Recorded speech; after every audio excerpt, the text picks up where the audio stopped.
we are along the Brandywine River. Cornwallis and Howe have spent all morning moving around to the north, crossing over and coming down this way to surprise the Americans. That ruse has cost them half the day.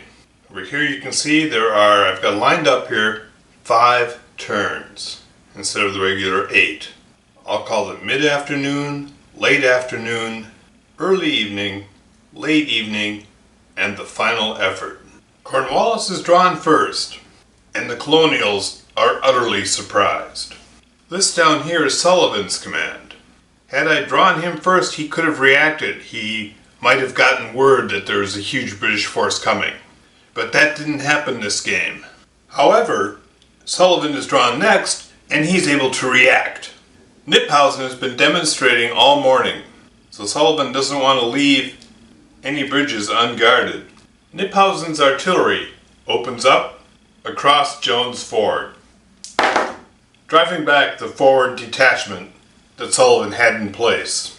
Kniphausen assaults across Jones Ford. Greene is drawn next, and suspecting a ruse, he assaults across the Brandywine. This could be a disaster. Has he guessed right? Washington is drawn next. He sends what meager forces he has northward to face the British. Meanwhile, not certain the real action isn't going to happen here, he has Knox open up on some newly appearing British troops, putting them in some disarray. Greene's attack across Piles Ford on the British right.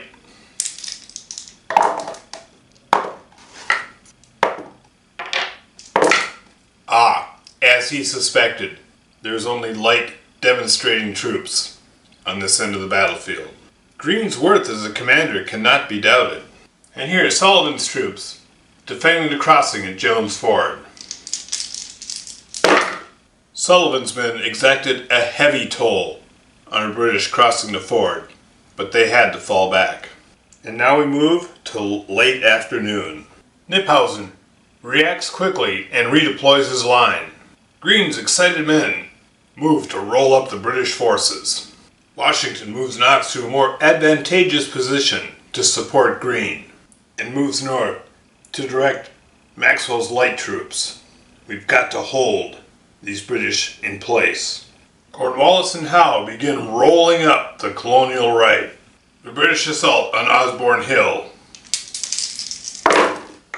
Sullivan's troops deliver a bloody nose to the British elite and then fall back. Along the Brandywine, the colonial forces deliver another bloody nose to British elite troops, and they fall back in good order. And now Greene's attack. On his right, we have detachments of troops battling it out in the woods. The British detachments fall back and blend in with the main force. And Greene's key commander, Mad Anthony Wayne, drives into the woods. And the small detachment simply falls back. And now it's early evening. Can the British come to grips with the Colonials? Kniphausen is not about to be pushed around by these pesky Colonials. Washington told Knox to fire on anything that moves. His artillery detects movement in the woods. The British artillery is driven out of sight. The colonial detachment falls back, and Greene sends the tough boys in to counterattack Kniphausen's drive. Sullivan dresses his line. Cornwallis reforms his troops on the right and drives with the rest of his line on the colonial troops. Kniphausen's attack in the woods. The fighting is inconclusive, both giving as good as they get. And the American counterattack west of Bristol. Ferguson's Highlanders drive off the colonial assault. Cornwallis's assault south of Osborne Hill. Washington is able to exact a heavy toll on the British attackers before they fall back. We now move into the evening. With 2 turns left in the game, so far the Colonials have only lost 1 detachment. The British have lost 2 detachments plus 2 elite units, and some Hessians. The Colonials have exacted a heavy price, and the line is actually still holding. 2 turns. Howe and Cornwallis are in a pickle. What are they gonna do? Washington unpacks bags and rallies his troops.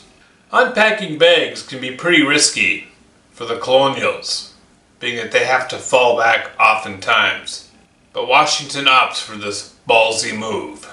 Knox fires into the flank of Knyphausen's troops, but to no effect. Knyphausen continues his aggressive stance. Greene pulls back towards the Brandywine. He's accomplished his mission. Cornwallis and Howe believe they've got the Colonials running. They don't realize Washington has drawn a line in the sand, unpacking his bags and resupplying his men. Sullivan's men elude the flank attack on their own, and British forces assaulting Birmingham Hill, and his supporting forces slam into the flank of the British elite. The cavalry dragoons fight it out just north of Darlington's Corner. Mission accomplished. Pulaski's forces fall back. The British assault on Maxwell's refreshed troops.